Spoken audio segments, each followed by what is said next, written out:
Our topic is sexual orientation. Today we have Emily from the Women's Center and LGBTQ plus programs. They are a part of the Star Ally program and is a student employee. They are going to be giving a presentation on what sexual orientation is and how to be an ally. All right, so I'd just like to go ahead and give just a little introduction. So as you guys heard, my name is Emily and my pronouns are they, them. And I work with Melissa and Jen and a bunch of other really awesome people over at the Women's Center. And most of what I do relates to LGBTQ plus programs. So if you have ever heard of or participated in the Star Ally program, that is essentially a much bigger and more in-depth presentation and training than what we will be going through today. But still, I hope you guys get some really good information out of this. And if you're interested in learning more, we would love to see you in one of our Star Ally sessions. We're actually revamping that right now to make it an even better, more informative, and more engaging presentation for people to take. So hopefully you guys will like this and maybe continue your learning with us.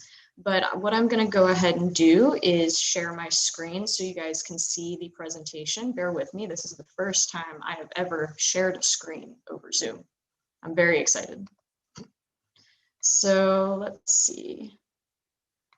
I will show you this. And here we go. So for this presentation, like we said before, we're going to be just covering sexual orientation and then a little bit of terminology and concepts that will help support your understanding of what that is and how that works. And like I said before, this is a very condensed version of what I normally teach, but there's still a lot of really good information for you all in here. So seems like we have a lot of folks in here, so maybe one-on-one introductions aren't going to be the move, but I will go ahead and give you a little bit more about myself. You're probably wondering what makes me qualified to teach this to you. But like I said before, I've been working with the Women's Center and LGBT programs for several years and have also sort of watched the evolution of our Star Allyship program and watched it sort of take shape into what it is now from the point in which I started. And in case you were wondering if I seem familiar, if you are a psych or philosophy major, you've probably seen me around in those departments.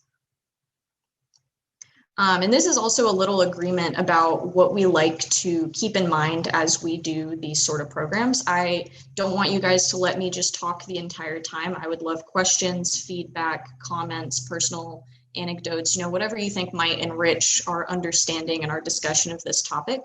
But for the purpose of this presentation, I want us to keep in mind that we want to respect confidentiality. So if I myself or maybe another participant shares something that is related to what we're talking about, you probably want to leave that in here.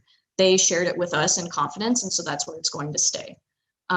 Use I statements. So what that means is that if you decide to share or contribute to the group, take responsibility for what you're saying and try to frame that in the I think, I feel, in my experience, relate it back to you, and again, take responsibility for what you're saying. Keep an open mind. For some of you, this may be really redundant, but for some of you, maybe this is new information, and there's nothing wrong with that. We're equally excited to have you here. So if there's something you don't understand or something that seems strange or odd, just maybe try to sit with it for a little bit. And again, keep an open mind and allow yourself to process how you feel about it and why you maybe feel that way.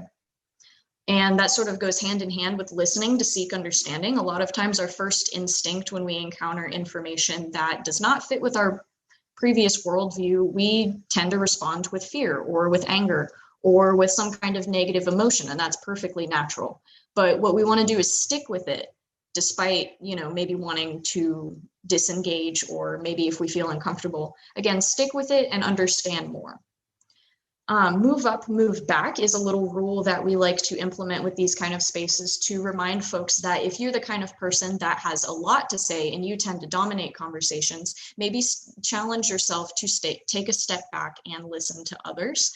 And on the flip side of that, if you're someone who has trouble sharing, or if you tend to be really nervous about contributing to the group, I challenge you to try and do that. There's really no better place to do it but here.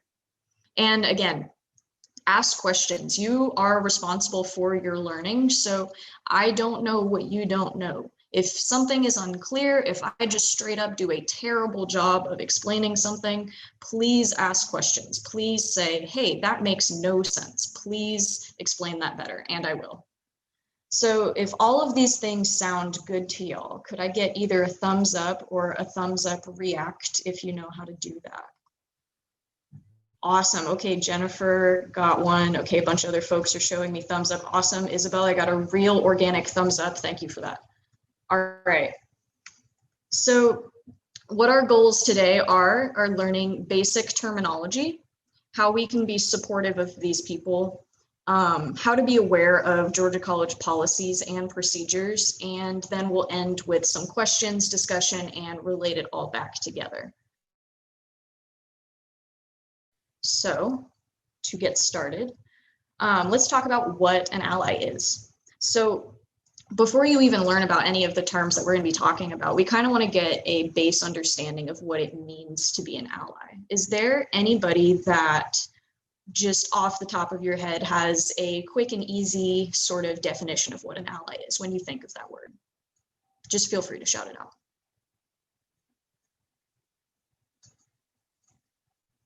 Or put it in the chat if that is more comfortable for you.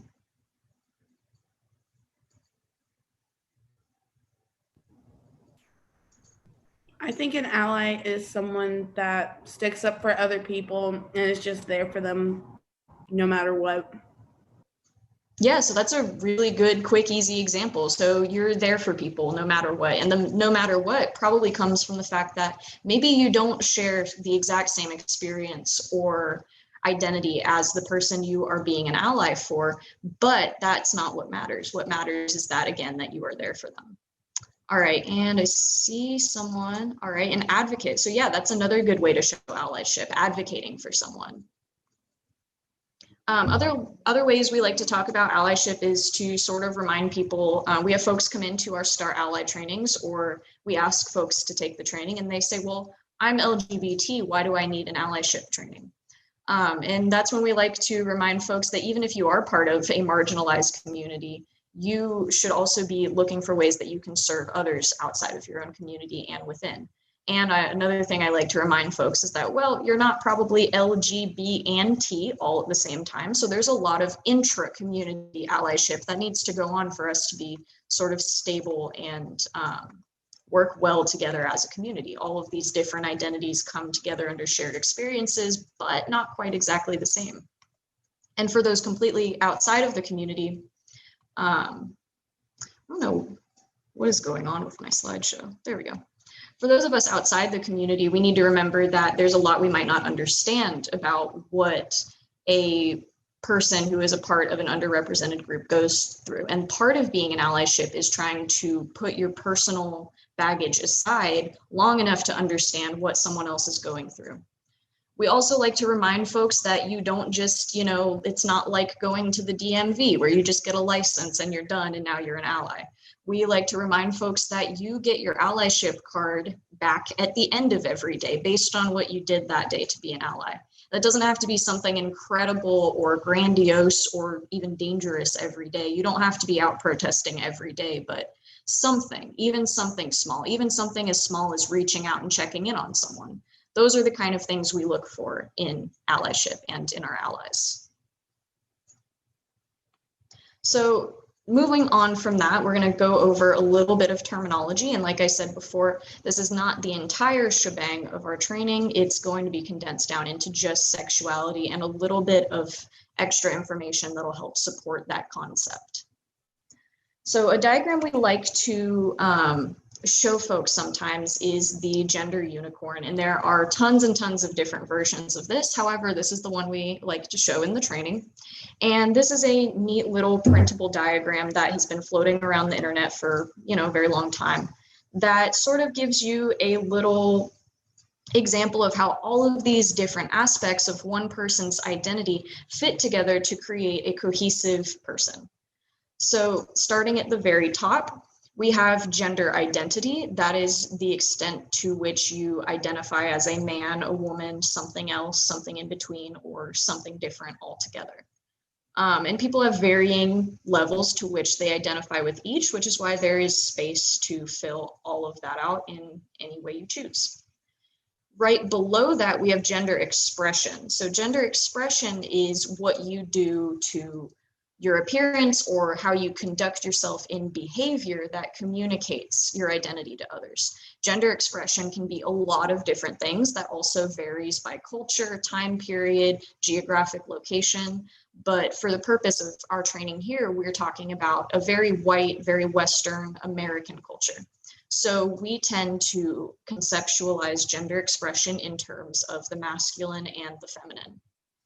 And again, this is how you dress. This is how you do your hair. This is how you talk, your syntax, your manner of speech, your body language, even if you see how, a lot of times men and women and other folks will have different body language. So all of these different things, these little details about who you are, and a lot of them are very much in your control, factor into gender expression. A lot of times we expect someone who is very feminine to identify as female and then be attracted to men. However, as you can see on this diagram, there are a lot of different ways to play around with these different variables, leading for infinite possibilities in a human being. So now that we have gender identity and gender expression out of the way, we move down to the sex assigned at birth. So that is essentially what it says on the box when you are born and when they hold you up, either at the hospital or wherever else that happened, and they say, it's a boy or it's a girl. That is where you get your sex assigned at birth. And usually we assume that if we assign a baby female at birth, then it will grow up to identify as a woman and be feminine. And we assume that if a baby is assigned male at birth, he's going to grow up to identify as a masculine man who really loves women. We place these assignments onto children before they even have the ability to be self-aware, or even realize they're alive. And sometimes we even place these on them before they're born.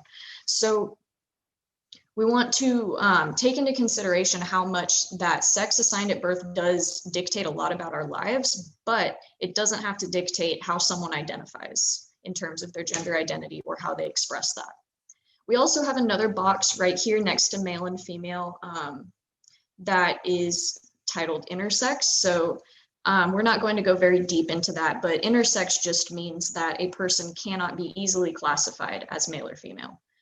If you would like to learn more about gender identity, gender expression, and sex assigned at birth, and gender overall, I recommend you definitely take our Star Allyship training.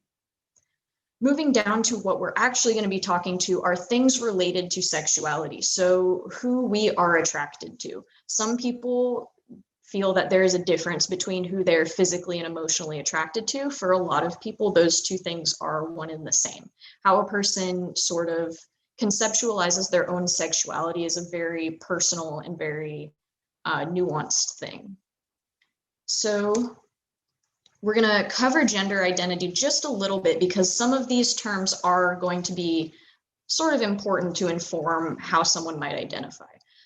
There are several sexuality labels that are sort of contingent upon gender, so we want to get a few of these out of the way. So like we said before, cisgender is when you are a person who identifies with the gender that you were assigned at birth. So like the hypothetical baby I talked about earlier, assigned female at birth, she grew up to be a woman, she grew up to be feminine, and she grew up, she ended up being cisgender. Nothing wrong with that. The word cisgender comes from the Latin prefix cis, meaning on the same side as. So that's one good way you could remember it. Transgender, meaning trans on a different side, means any individual who does not identify with their gender assigned at birth. Notice I say any individual. If you take note of this Venn diagram up here, you'll see that the transgender community is pretty broad and does include people of two sort of big subcategories.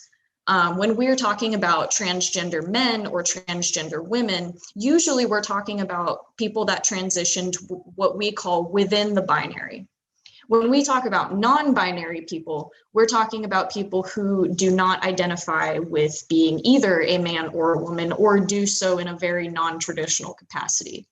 And as I said before, this is a Venn diagram because there are folks right here in this middle space who have experiences with both of these and who might identify with both of these. We like to also point out that even though transitioning, either socially, medically, or in another way, can be a large part of the trans experience, it does not have to be. There are trans men and women who may or may not take steps to transition, and there are non-binary people who may take very many steps to transition, and vice versa. So we don't want to presume anything about anyone based on if or when they have or haven't transitioned. That's actually a very, very small part of the gender experience. But like we've said before, this can include non-binary people, gender fluid people, agender, genderqueer people, as well as what we're used to the representation being of just trans men and women. So this is just to say that regardless of if you are cis or trans, you have a gender identity. As much as we say that you are assigned a sex at birth, you are also in a way assigned a gender identity at birth. Whatever you do with that is up to you. All right, so now what we're actually really going to get into right here is the sexual attraction component. And a really interesting thing about sexuality labels is the fact that they've actually come a long way, and they certainly did not come out of nowhere. These labels actually started to come into play in our language when people were describing these more as behaviors than identities, because there's a big emphasis on pathologizing these people. So that basically means that if you had one of these labels, it was presumed that there was something wrong with you. These labels were applied to people, not necessarily initially chosen themselves. However, today we have a very different view of labels. We no longer necessarily view them as a behavior that one could separate themselves from, but we actually see these as full-blown identities and communities. So they've come a very long way from the first time we conceptualized calling people by these words.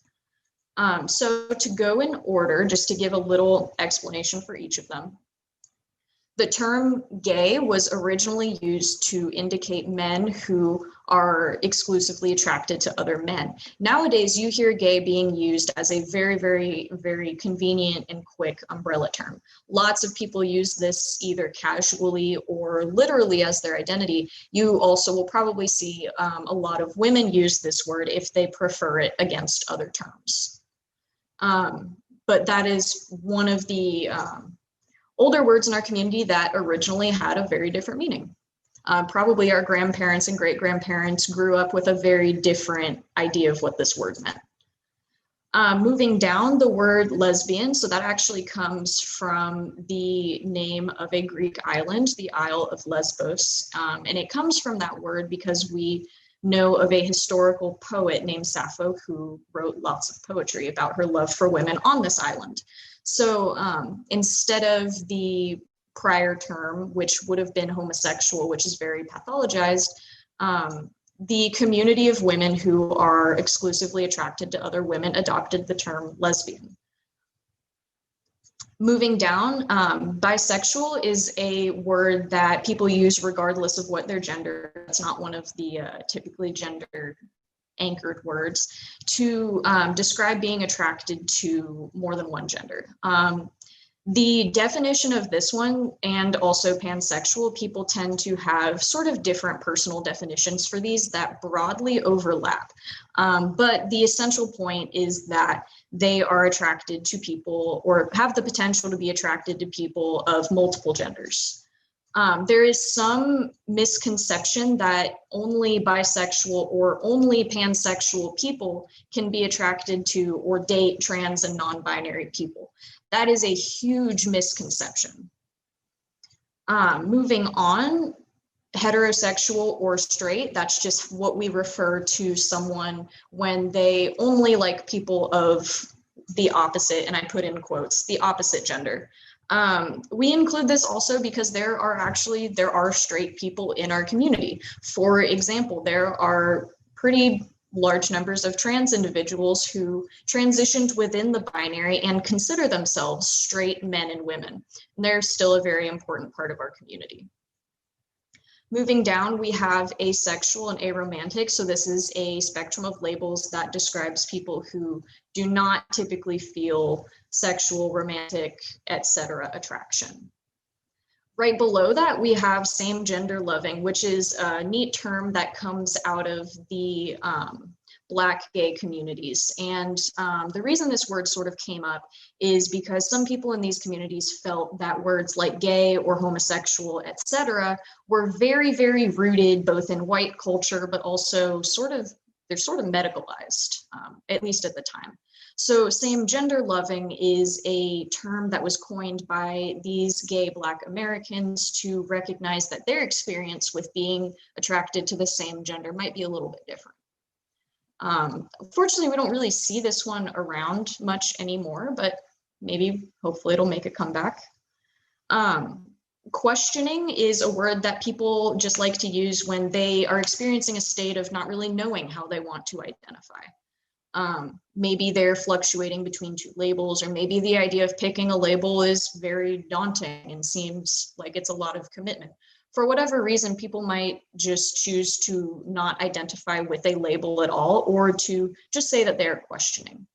And that being said, even if a person does not particularly subscribe to any label at all, you still want to do your best to understand them and still be an ally for them.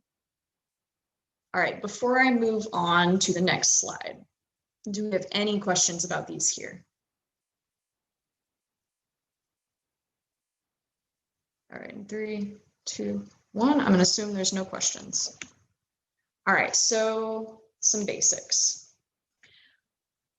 One of the biggest things that is within your control as an ally are the things you say. So being aware of how what you say can impact others is an extremely important part of allyship. So this slide is sort of a non-inclusive, non-comprehensive list of words you should avoid. Now, again, like I said, these are not all of the words you should avoid, but these are some really important words related to the LGBTQ community that you should avoid using if you are not part of one of the communities that these words have been used against. The first 4 bullets on this list are typically considered very heinous, very vicious slurs. These are the kind of words that people hear as they're being beaten up, or, chased, or, multiple, unfortunate outcomes of physical violence or emotional violence related to homophobia. These are some of the worst things that people hear. And then some of these are especially bad down here in the South. Moving on, the 5th bullet point, the word hermaphrodite, we use this in this list because at one point, this was a word that described intersex people. However, this is an extremely outdated and also completely medically inaccurate word for these people. Nowadays, we usually just say intersex people, or if you're taking a particularly medical angle, disorders of sexual development. But the word hermaphrodite, not a good word to use. At this point, it's just blatantly disrespectful. We include homosexual on this list because at one point, the DSM, which is the Diagnostics and Statistics Manual that psychologists use, did include homosexuality as a mental illness. This was voted out in, I believe, 1973. However, references to homosexuality did not completely disappear from the DSM until 1987. So for a lot of reasons, this word still carries a lot of negative stigma and a lot of negative weight for people that hear it. It's extremely jarring for me even to still hear, especially just because it's really falling out of favor. And one of the reasons it is because we have better and more respectful terms that our own communities have come up with instead of this very medicalized term that was applied to us as a pathology. We include preference and lifestyle on here just because they kind of sort of flow in the same line. You've probably honestly even heard them in the same monologue. These words people like to use to sort of delegitimize how much a person's identity is impactful on them, or to also at the same time act like that identity dictates something about you. Like, for example, that because you are gay, you must have some kind of sick, depraved lifestyle. Or you've probably heard some, unsavory family member say at Thanksgiving, oh, the gay lifestyle, or, something to that effect. And that essentially implies that this is a community with absolutely no diversity, no moral guidance, no anything that makes us unique or individual.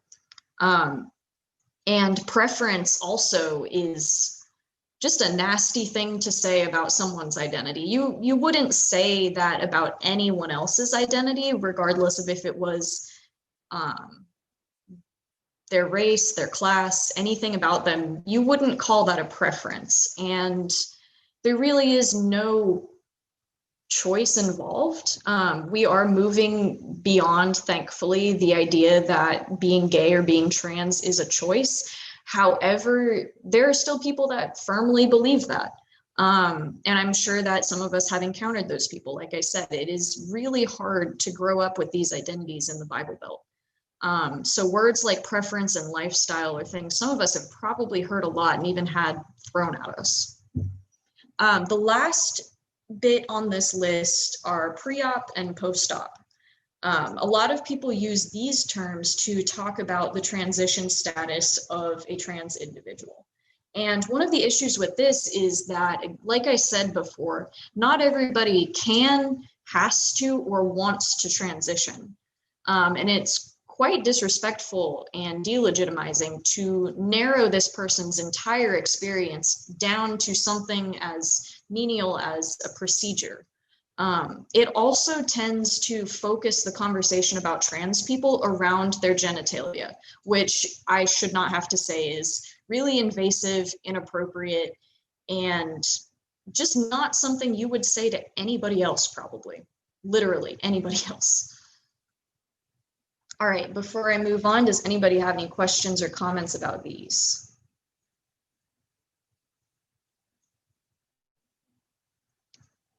Do we have a chat? Is that what I see? Let's see. Okay, so my thoughts on people within the community using that term. So like I said at the beginning of this list, unless you're a part of the community that would have this used against you, you shouldn't say it. So for example, there are lots of trans people I know that like to use number 4 on this list. And they do it in camaraderie. They do it to, build relationships with others. They do it to reclaim the word and to take back some of the power it has. That doesn't mean that anybody else should be doing it though. Personally, I, as a lesbian, am a big fan of bullet point number 2, but I shouldn't catch anybody else saying it. That's sort of, how it works. I know plenty of gay men who love using bullet point number 1 on this list, and they are well within their right to do so, but I'm not. So I hope that clears up any questions you guys have had. Yes, awesome. All right, moving on. So lots of folks tend to, after this discussion, have a question about the word queer. So queer has sort of entered our mainstream language much more than a lot of some of the other words have. And one of the reasons I personally think that is because of how convenient it is of an umbrella term to describe anyone who is not heterosexual or cisgender. It looks like there's something popping up in the chat. No, I guess there isn't. Okay, well, if there is, I hope someone lets me know. But this word has become increasingly popular in the last 15 years as a part of the branching out of philosophy called queer theory.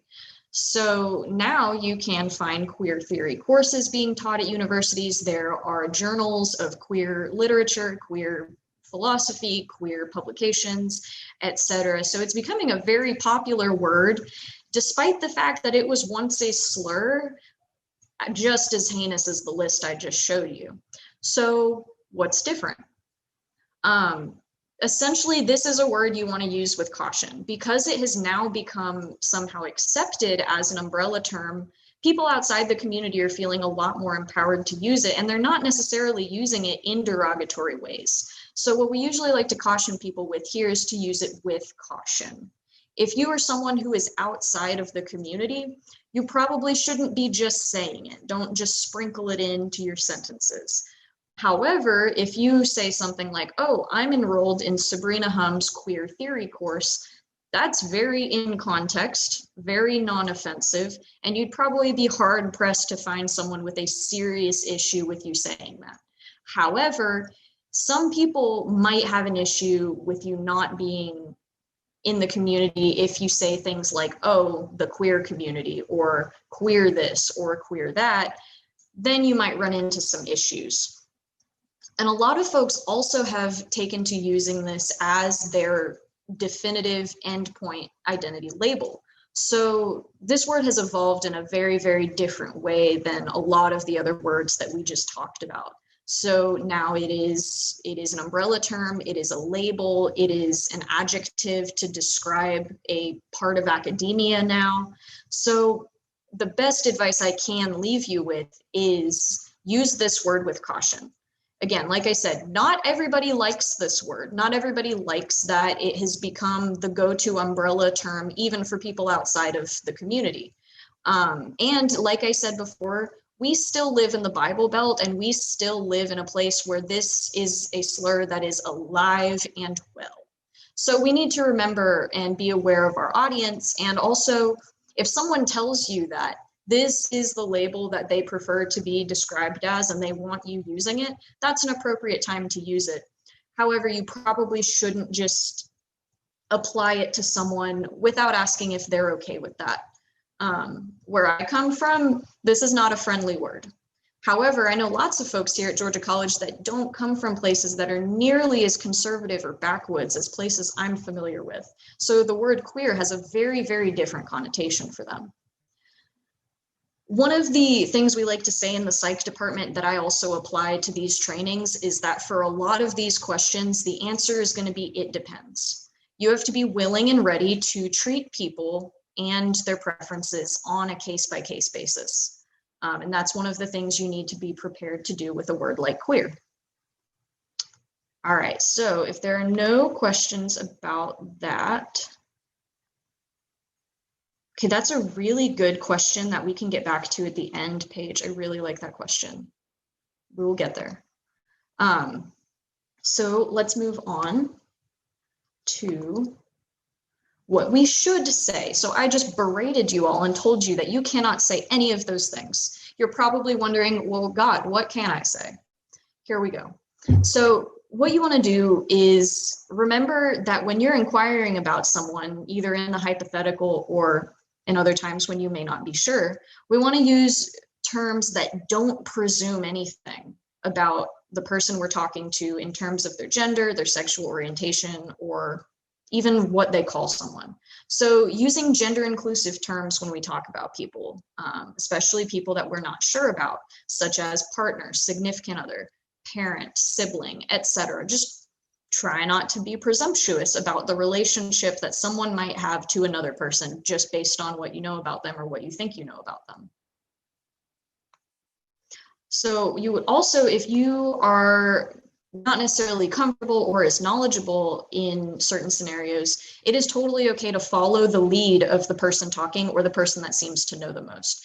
And it is absolutely appropriate and acceptable to say, hey, could you clarify that term you used? I'm unfamiliar with it. Or I don't know what that means yet. Would you mind explaining what it means to you? And that to you is a really important part because A, it recognizes that people do have varying definitions of their personal identities, but B, that you are interested in that person personally and that you are, putting yourself in a position to care about learning about them specifically. And that can be a really great way to show allyship too, just the fact that you care about knowing about someone. The next bullet point is we usually try to say LGBT community, people, and issues. We don't like to use LGBT as a noun. And I know some of you are probably thinking this is a little bit picky. And maybe you're right. Maybe this is a little bit picky. However, you need to recognize that the folks that you're trying to show allyship have basically built up defenses their entire life and also sort of internally recognize by speech when someone might be an unsafe person to talk to or be around. That hypervigilance is something you have to be aware of, which is why you want to make sure you're using these words correctly. You don't want someone to immediately decide that you're a bad ally because you aren't really using the phrase LGBT correctly. And is that picky? Is that hypervigilant? Yes. That is the nature of our community, is that a lot of us are hypervigilant and we're very skeptical of people who show us allyship. This can be from bad experiences in the past. This can be from bad experiences specifically with people who claim to be allies. This, it can come from a lot of places, but when you are using the correct language that a person understands and identifies with, you posit yourself as a much more safe and trustworthy person for them to rely on and open up to. It's a very small change that makes a very, very big difference. Moving on, you always want to use the name and pronouns that a person goes by at all times and tell others to do the same. And this means when they're not around. This means even when their name and pronouns are new to you. This means even if you don't know that person personally. Make sure that you are showing them respect as if they are always there, and making sure that other people don't get away with disrespecting them even if they're not there. The only instance where you would not want to do this is if the person has specifically asked you. Sometimes people are not out yet. Sometimes you're the only person that someone has come out to. You need to make sure that above all, you are respecting a person's identity, and if asked to, protecting their confidentiality. That could be a huge safety risk for them. And then last, if you're not sure what pronouns a person uses, you can ask. There are graceful ways to ask about that. Usually people lead off by starting with theirs. They'll say, hi, I'm so-and-so, my pronouns are XYZ, what are your name and pronouns? Usually that's a really safe way to go. What we don't want you doing is just only asking the people in the room that you think look the weirdest. Maybe the person who you think totally looks normal and straight passing actually is non-binary and uses they, them pronouns, but maybe you didn't know that because you didn't think to ask, because you were only asking people that look strange to you. If you're going to ask one person, it's probably a good idea to make sure you ask everybody, just to make sure nobody feels singled out based on their appearance. I know I've been in that position where everybody else's pronouns are assumed, but I know that because I'm the one that has like a septum ring and pink hair, I'm going to get asked what mine are. There's not a problem with that. I'm glad people ask, but I don't like being the only one who is asked.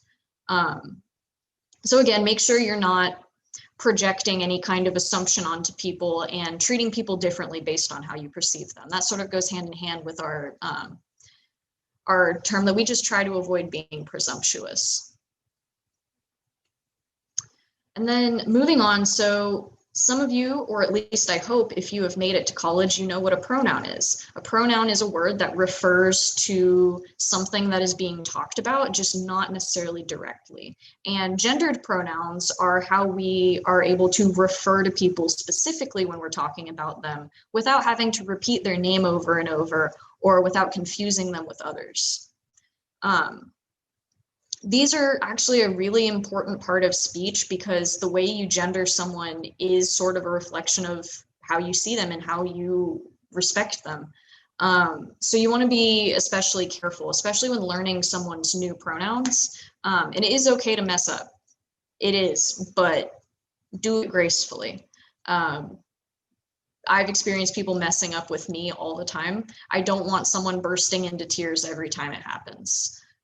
It's a waste of both of our time. So just say sorry, correct yourself, and move on. The most common pronouns we hear in our language are she, he, they. So she, her, hers, he, him, his, they, them, theirs. They, them has been a part of our language for a really long time. Even going back to like Shakespearean English, them was a word that was used to talk about people either in the hypothetical or of unspecified gender. So I sort of reject the idea that this is a new pronoun. But we actually do have things called neo-pronouns that are genuinely new pronouns that people have created to separate themselves from typical gendered language. And you may also be thinking, well, that sounds like something that started in the last 10 years on the internet. It's not true, actually. One of the most famous authors of our community, Leslie Feinberg, actually used ze-zim and they-them pronouns, and they were writing back in the 60s and 70s. So by no means are these new, maybe unfamiliar, but certainly not new. And so like I've said before, make sure you know what pronouns a person uses. If you have to practice it at home alone, just to make sure that you and that person don't, get publicly embarrassed at some point, awesome. Whatever you can do to make sure that the person that you're talking to or referring to feels like you are putting in the cognitive effort to respect them. And like I said, yeah, sometimes when a person is in an identity flux or in a confused or questioning place, these things might change a lot. Their name and pronouns might change several times. And that's sort of where you just have to let people have room to grow. So pronouns, pretty straightforward. If there are no questions here, then I will go ahead and move on to the next slide.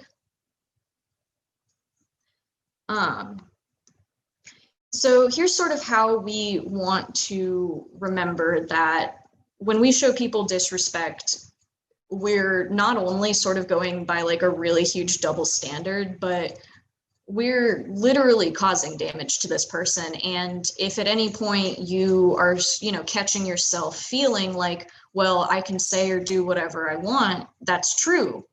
But you need to remember that they also have consequences. And these are some of those consequences we like to talk about. You should always respect a person's name and pronouns because you are respected as someone who has both a name and pronouns, especially if you're someone that goes by a middle name or a nickname, or especially if you've been married. You now have a different honorific title. You now have a different last name. And people tend to be pretty good about wanting to respect and learn those. So we should give trans people or people who change their name and pronouns the exact same grace. And again, you would respect someone who changed their name after they got married. You should respect someone who decides that they want to change their name because it suits them better. And I shouldn't have to remind everyone that the nature of language is that it is made up. All of it, all of these sounds that you hear me saying are made up. They were made up a long time ago, but just because a word was made up longer ago than another one doesn't mean it's more legitimate necessarily. So your name is made up, your pronouns are made up, so are everyone else's. It's not a good excuse to not use someone's name or pronouns. And again, people respect the way you want to be identified, so why wouldn't you give other people that same respect? Sort of a no-brainer. And then last, misgendering is not just like a no big deal thing. For some people, it's sort of a, oh yeah, I put up with that all the time, as like a, for me specifically is a non-binary person who looks the way I do. But for someone else, for someone who is in a lot of danger because of their gender identity, for someone who is at risk of losing perhaps their job or their kids, or for someone who just fought really hard to establish and create the person that they wanted to be, Misgendering or using someone's dead name, which is the name they no longer use, will make them feel extremely disrespected, invalidated, dismissed, alienated, dysphoric, and unsafe. All of these things are going to reduce their capacity to interact with you effectively, interact in a classroom effectively, interact at their job effectively. All of these things really alienate and damage a person. And that's not what we want here. What we want is to embrace and empower people. And when we do that, they have a much better chance of thriving in their environment. And one of the reasons that this particularly is very important is because we're at a place in our lives right now where we're going to be surrounded by people who are in a state of changing or discovering their identity. College is a really great place to do that. And it needs to remain that way. It needs to remain a place that once people finally get away from their parents, then they sort of have more agency to identify a certain way, and the peers around them should be supportive of that. So especially here, considering that we're on a college campus, keep in mind of how you're navigating the space around you, and if you're making people around you feel, embraced and included, or dismissed and alienated. Next, we want to talk about what happens if someone comes out to you. Some of you may have not been in this position before. Maybe you've come out to someone and you know exactly how terrifying that is. It can be really scary. You probably also know that coming out is not necessarily a one-time thing. We come out over and over every day for the rest of our lives. But in order to make that experience a lot easier on our friends and family, we want to sort of follow some of these easy steps. The first one should be self-explanatory. Listen without judgment. This is about them. Do not make it about you. Allow them to go at their own pace and respect that their experience is going to be different than yours. Don't try to rush them to a point of understanding or to a conclusion that you think they should reach. And a big one is say, thank you for telling me. It takes a lot of courage sometimes to tell someone this. Sometimes people are working through layers and layers of, self-hatred, religious trauma, of, personal self-esteem issues, like all of these painful things that they're breaking through just to reach out to you. They at least deserve a thank you. And a follow-up, thank you for telling me, what can I do now? So, it's not always easy to ask for what you need. Someone is coming to you in a vulnerable position, meet them where they are, ask them how you can support them, be proactive about it. And returning to that concept of confidentiality, we need to make sure that we are protecting that of others. So make sure you ask, are you out to other people? Do you want me to keep this information to myself? Those are really important questions because maybe you're the first person they've come out to. Maybe they're not ready to come out until they're more sure of their identity. Maybe, they're in danger if they come out. Maybe, all sorts of possibilities. Again, we have to treat everyone with the grace of, the fact that they're an individual. Everybody is a case-by-case basis. And then allow for them to explore their feelings. A lot of feelings come up, even though coming out for some of us might be a very liberating and confirming thing. This can be horrifying and terrifying and make people feel awful sometimes about themselves. So allow them to explore whatever they're feeling, even if it isn't what you think they should be feeling or what you feel. And then this is a really important one. Know your limits. No one in here is a licensed mental health practitioner. I'm not, none of you are, and you're not expected to act like one. But we do have some of those here, and we do tend to have those in, a lot of places. So if you're not, referring someone to our counseling center when you personally feel that they have, needs beyond what you're able to give, refer them to the Women's Center. Refer them to the LGBTQ programs, refer them to Jen or Melissa. If you personally feel that you are unable to handle what's going on, let's say, for example, someone comes out to you in the midst of having a mental health crisis, might be the time to make a care team report. You should also know that showing someone love can be referring them to a better resource than yourself. It doesn't mean I don't want to deal with you. It means someone else has the skills to give you better care than I do. So never feel bad about referring someone to a better or more legitimate source than you can be. It is perfectly okay. And part of your job as an ally is to know those resources and to make sure that if someone needs help getting connected to them, you can be that person to help.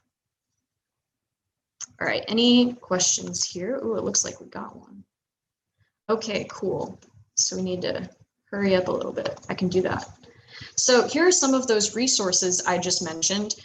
We have a lot of stuff underneath the umbrella that is the hub. So Women's Center, LGBTQ programs, and then under that Pride Alliance. We also have the Cultural Center. We also have a counseling center with faculty, with staff there that some of which we have even trained. So we're also making sure that our counseling staff are able to provide you with respect and care as we would. Office of Inclusive Excellence is another great resource on campus. This is actually where you would go if you wanted to formally file some kind of complaint that something discriminatory has actually occurred on campus.